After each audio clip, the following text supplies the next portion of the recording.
Hello students, welcome back. आज हम करेंगे क्लास 8 का चैप्टर नंबर 11 जो कि हमारे पास है keeping time with the skies. तो हम अपने चैप्टर को करते हैं स्टार्ट। इस चैप्टर में हम सबसे पहले डिस्कस करेंगे कि हमारे पास जो मून है, मून की हमें डिफरेंट डिफरेंट अपीयरेंसेस दिखाई देती है, वो हमें क्यों दिखाई देती है, हम उसके पीछे के रीज़न को क्या करेंगे जानेंगे। हमें moon through out the month क्या करता है, डिफरेंट डिफरेंट शेप्स के अंदर क्या होगा हमें दिखाई देगा। अब जो शेप्स हैं ये हमारे पास क्या करती है, चेंज होती रहती है, मून की शेप भी चेंज होती रहेगी और जो ब्राइट पोर्शन होगा मून का वो भी क्या करेगा हमारे पास चेंज होता जाएगा और इसको हम बोलते हैं phases of moon.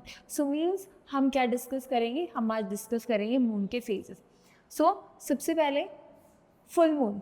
Full moon क्या होता है, जब मेरे पास complete portion of the moon क्या होगा, मेरे पास बिल्कुल ही क्या होगा, ब्राइट होगा। और अगर मैं बात करूँ according to Indian traditional calendar, हम इसको बोलते हैं पूर्णिमा, हम इसको बोलेंगे पूर्णिमा। उसके बाद आप सबको पता है उसके बाद धीरे धीरे धीरे क्या करेगा मून, क्या करेगा हमारे पास सेट करेगा। और जब मेरे पास more than half of the portion क्या होगा मून का ब्राइट होगा, मैं उसको बोलूँगी जिब्रस मून, मैं उसको बोलूँगी जिब्रस मून। उसके बाद जब मेरे पास बिल्कुल ही हाफ पोर्शन क्या होगा मेरे पास विजिबल होगा मून का, then I will call it half moon. जब मेरे पास लेस देन हाफ पोर्शन क्या होगा विजिबल होगा and moon will be in the shape of a crescent, then I will be calling it a crescent moon. फिर एक time period ऐसा आएगा जब मून क्या होगा मेरे पास बिल्कुल ही क्या हो जाएगा, ब्राइट नहीं होगा, कोई भी मेरे पास इल्यूमिनेटेड पार्ट क्या होगा विजिबल नहीं होगा, then I will call that moon as new moon. और इसको हम हिंदी के अंदर बोलते हैं अमावस्या, जब कोई भी मून की लाइट क्या होती है, इल्यूमिनेटिंग पार्ट जो होगा वो विजिबल नहीं होगा। देन अगेन क्या होगा, न्यू मून के बाद फिर से हमें क्या देखने को मिलेगा, फुल मून। और फिर फुल मून के बाद मुझे फिर से क्या देखने को मिलेगा, न्यू मून। और जो ये प्रोसेस है ये विद इन अ मंथ क्या करता है, एक दूसरे को रिपीट करता रहता है। Next is phases of moon. अब मून के जो फेजेस है, साइकिल्स हैं, इसके अंदर क्या होते हैं, हमारे पास एक टाइम पीरियड ऐसा होगा जो ब्राइट लाइट है, वो जो मून की लाइट पोर्शन है वो इंक्रीज होगा और एक टाइम पीरियड पे क्या होगा वो लाइट पोर्शन क्या होगा मेरे पास डिक्रीज होगा। फॉर एग्जाम्पल अगर मेरे पास न्यू मून से मेरे पास फुल मून बन रहा है तो आप देख सकते हैं जो ब्राइट पोर्शन है दैट इज इंक्रीजिंग, और इसको मैं बोलती हूँ, I call this as waxing period. Means जब मेरे पास जो ब्राइट पोर्शन है मून का वो मेरे पास क्या कर रहा है, इंक्रीज कर रहा है न्यू मून। अगर मैं बात करूँ एक मंथ के अंदर दो पक्ष होते हैं, मीन्स 2 टाइम पीरियड्स होते हैं, एक होता है वैक्सिंग पीरियड, दूसरा होता है वेनिंग पीरियड। हिंदी के अंदर जो वैक्सिंग पीरियड होता है उसको हम बोलते हैं शुक्ल पक्ष। इसके अंदर क्या होगा, बेसिकली न्यू मून से फुल मून क्या होगा हमारे पास हमें देखने को मिलेगा। और कितना टाइम लगेगा, इसको 2 वीक्स का टाइम लगेगा। नेक्स्ट होगा, अब जो फुल मून हो गया अभी धीरे धीरे इसकी लाइट क्या होगी, ब्राइटर पार्ट क्या होगा कम होता जाएगा। अब फुल मून से क्या बनेगा, अगेन न्यू मून मुझे देखने को मिलेगा। इस टाइम पीरियड को मैं बोलूँगी वेनिंग पीरियड, और इसको मैं बोल सकती हूँ कृष्णा पक्ष भी हम इसे बोलते हैं। इसके अंदर क्या होता है, जो ब्राइट पार्ट होगा मून का वो क्या करेगा, धीरे धीरे डिक्रीज करेगा। अराउंड इसको भी क्या लगेगा, 2 वीक्स का टाइम लगेगा। मीन्स एक मंथ के अंदर हमें न्यू मून से फुल मून और फिर फुल मून से वापस से न्यू मून देखने को मिलता है एंड दैट्स कंप्लीट 1 मंथ। जो ये कंप्लीट साइकिल है मेरे पास फुल मून से नेक्स्ट न्यू मून का, ये मुझे मेरे पास कंप्लीटली 1 मंथ लेता है, that is approximately 29.5 days which is equals to 1 month. Means जो फेजेस ऑफ मून है मुझे एक मंथ के अंदर मून के वैक्सिंग और वेनिंग दोनों वाले फेजेस क्या होंगे, इजीली क्लियरली विजिबल हो जाएंगे। Next is locating the moon. अब जो मून की पोजीशन होती है स्काई के अंदर वो चेंज करती रहती है। रीज़न क्या है, अगर मेरे पास अर्थ है, अर्थ के अराउंड कौन रिवॉल्व कर रहा है मेरे पास, moon, because it is satellite, तो वो अर्थ के अराउंड क्या करिए, मूव करिए। जो मेरे पास फुल मून मुझे दिखाई देगा उस टाइम पे क्या होगा, जो मेरे पास मून होगा वो क्या होगा, बिल्कुल ही ऑपोजिट होगा, मेरे पास सन के बिल्कुल ऑपोजिट होगा। और जनरली सन कहाँ कौन सी डायरेक्शन में मेरे पास राइज करता है, sun rises in the east, और मून कहाँ पे सेट करेगा मेरे पास, वेस्ट में क्या करता है, राइज करता है। मीन्स बिल्कुल ऑपोजिट, सन क्या करेगा, ईस्ट से राइज अप करेगा, वेस्ट में सेट कर जाएगा, लेकिन मून क्या करेगा मेरे पास, वेस्ट से क्या करेगा, वो सेट होगा। नेक्स्ट हाफ मून यानी कि वेनिंग हाफ मून, ये जनरली मेरे पास last quarter means last 1/4 of the time period रहता है। और ये बिल्कुल जहाँ पे आपके पास सनराइज, अगर मैं बात करती हूँ दोपहर के 1-2 बजे आपके पास सन बिल्कुल आपके टॉप पे होता है, तो जनरली ये मून जो हाफ मून होगा ये जनरली आपको वहाँ से क्या करेगा, अराइज करता हुआ दिखाई देगा। क्रिसेंट मून आपको बहुत ज़्यादा टाइम पे क्या दिखेगा, मान लो अगर इट्स शाम का टाइम है, शाम के टाइम पे आपको, अर्ली मॉर्निंग के टाइम पे आपको क्रिसेंट मून सन के बहुत ज़्यादा क्लोज में आपको क्रिसेंट शेप में क्या होगा, दिखाई देगा। सो जो मून है वो राइज करता है after 15 minute later each day, और जो वैक्सिंग मून है वो क्या करेगा, जनरली अपना जो स्पोर्ट होगा उससे क्या करेगा, उससे जल्दी क्या करेगा, वो राइज करेगा। लेकिन जो वेनिंग मून होगा वो क्या करेगा, मेरे पास जल्दी राइज करेगा और जल्दी क्या हो जाएगा, मेरे पास सेट हो जाएगा। कई बार ऐसा होता है कि आपके पास मंथ के एक टाइम के अंदर मून दिख गया, मान लो 6 बजे आपको मून दिख गया, लेकिन कई वो 8 बजे आपको क्या होगा, दिखाई देगा। सो इट डिपेंड्स अपॉन कि वेनिंग या फिर वैक्सिंग कौन सा टाइम पीरियड चल रहा है। Making sense of our observation, सब हम देखेंगे हमने क्या क्या देखा और इससे हमें क्या क्या कंक्लूड होता है। मून की खुद की लाइट नहीं होती, क्यों, क्योंकि मून इज नॉन ल्यूमिनेंस, और मून क्या करता है, हमारे पास सन की लाइट को क्या करता है, सन की लाइट की वजह से क्या करता है, वो हमें शाइन देता है। जो हाफ मून होगा इज ऑलवेज इम्यूलेटेड बाय द सन, वो हमेशा जो शाइन हमें दिख रही है, मून की जो रोशनी दिख रही है, वो किसकी वजह से है, सन की वजह से। जो मून है वो हमेशा अर्थ के अराउंड क्या करता है, हमारे पास रिवॉल्व करता रहता है। दिस इज द रीजन जो हमारे पास, और सन की पोजीशन भी बार बार चेंज हो रही है because earth is moving around the sun, इसी वजह से हमें different shapes of the moon दिखाई देती है। सो हम सिर्फ मून के उसी पार्ट को देख सकते हैं जो हमारे पास which is like brighten part, और जो दूसरा पार्ट होगा वो हमें नहीं दिखाई देगा बिकॉज उस टाइम पे बहुत ज़्यादा डार्कनेस प्रेजेंट होती है। जो लाइन है जो सेपरेट करती है लाइट और डार्क पोर्शन को, वो जनरली कर्व्ड फॉर्म में क्या हो गया, हमें हमारे पर्सपेक्टिव से हम देखेंगे तो रेदर देन स्ट्रेट वो हमें ऐसे कर्व फॉर्म के अंदर क्या होगी, दिखाई देगी। अब जो this is point to be remember, जो अर्थ की डिफरेंट फेजेस, मून के जो डिफरेंट फेजेस होते हैं वो हमें अर्थ की शेडो की वजह से नहीं दिखाई देती। उनका रीज़न क्या है, हमारे पास जो अर्थ है उसकी शेडो मून के ऊपर नहीं पड़ रही है, बल्कि क्या हो रहा है, जो बेसिकली जो सन है वो क्या करेगा, राइज करेगा, और मून इस डायरेक्शन पे होगा कि जो बाकी पोर्शन होगा उसको अर्थ कवर कर लेगी, और जो पोर्शन हमें दिखाई देगा मून का वो क्या करेगा, हमारे पास ब्राइटन अप हमें होके दिखाई देगा।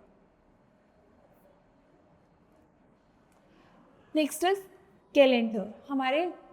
हमें सबको पता है आज हम कैलेंडर क्या करते हैं, यूज़ करते हैं डेट सेट करने के लिए, टाइम सेट करने के लिए। सो वो कैलेंडर है वो नेचुरली डेवलप कैसे हुए, सबको पता है अर्थ क्या करती है, एक कंप्लीट रेवोल्यूशन के लिए ऑन एक्सिस पे वो क्या करती है, 24 आवर्स लेती है, दैट इज़ 1 डे।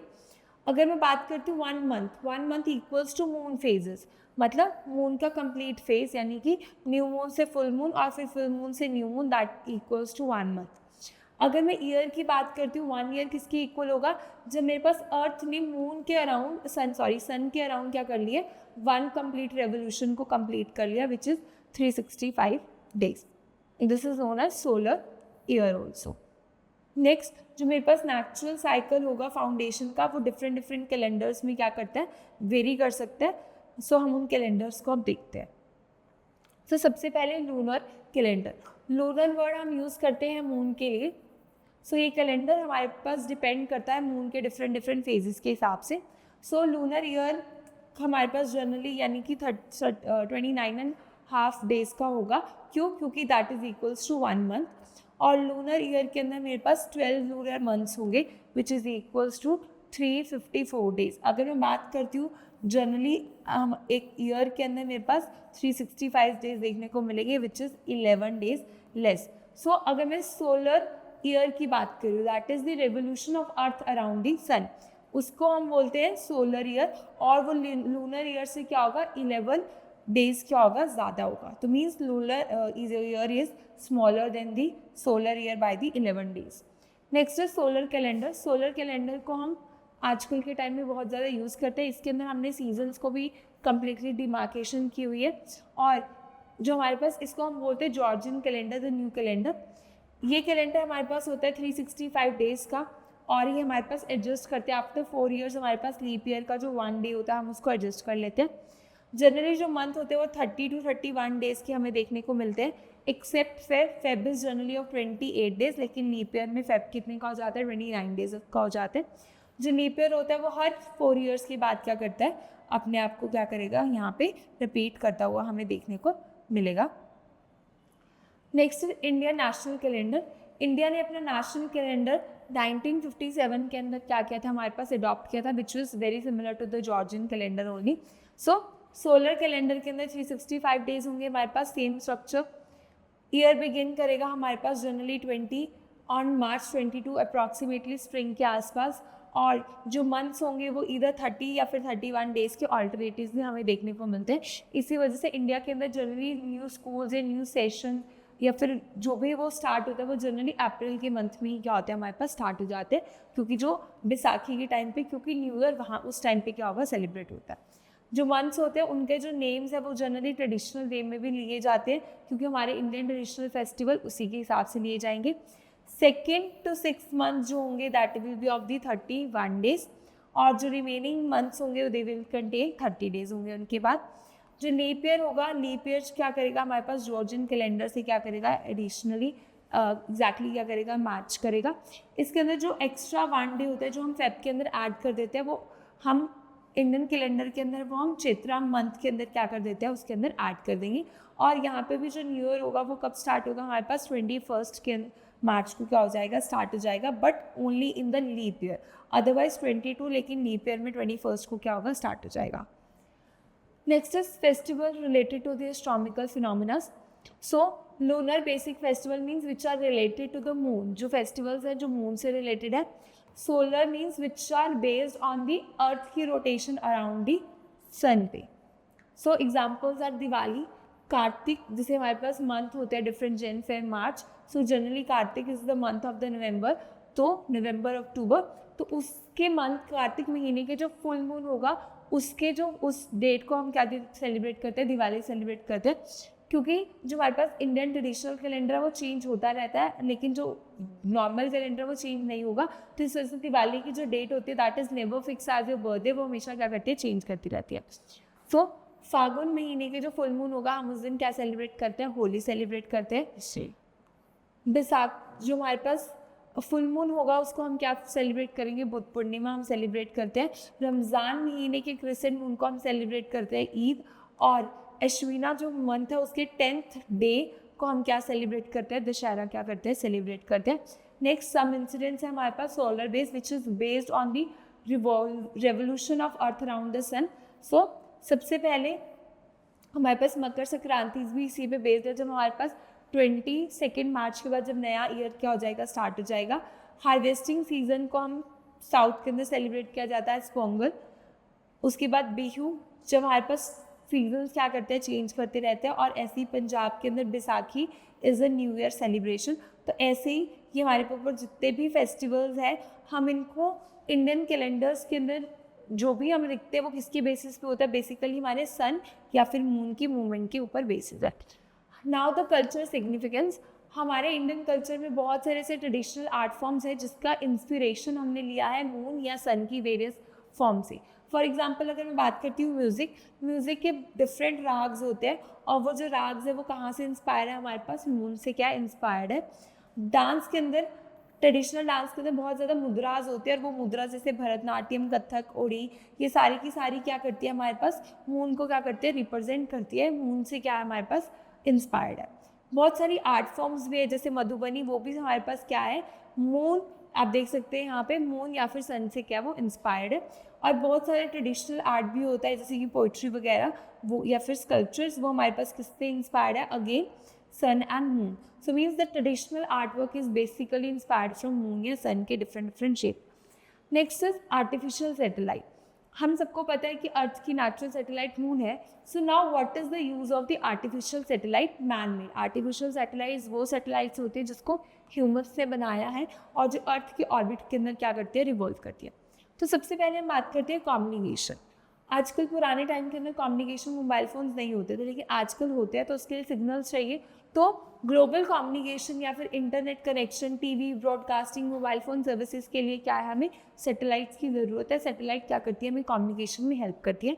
सेकेंड, सबसे पहले हमें पता है कि सबसे पहले हमारे पास फ़ोन्स आए, फ़ोन्स के बाद हमारे पास GPS सिस्टम भी आया। तो GPS सिस्टम और लोकेशन को ट्रैक करने के लिए यानी कि नेविगेशन के लिए भी हमें किसकी ज़रूरत पड़ती है, सैटेलाइट्स की ज़रूरत पड़ती है। नेक्स्ट इज वेदर को प्रेडिक्ट करने के लिए, ताकि हम प्री प्लान करें, प्रिपेयर रह सकें।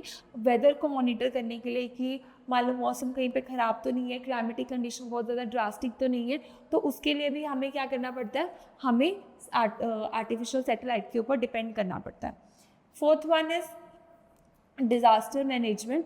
अगर कभी भी कोई भी इमरजेंसी रिस्पॉन्स चाहिए, मान लो एरिया का नेटवर्क नहीं काम कर रहा है, सो हम with the help of satellite हम इमरजेंसी डिज़ास्टर मैनेजमेंट को क्या कर सकते हैं, कोई भी उनको एक्शन लेना होगा वो उसके थ्रू ले सकते हैं, या फिर कोई भी सैटेलाइट इमेज चाहिए होगी उस एरिया की कितना डैमेज हो वो भी हमें क्या मिलेगा, सैटेलाइट के थ्रू मिल सकता है।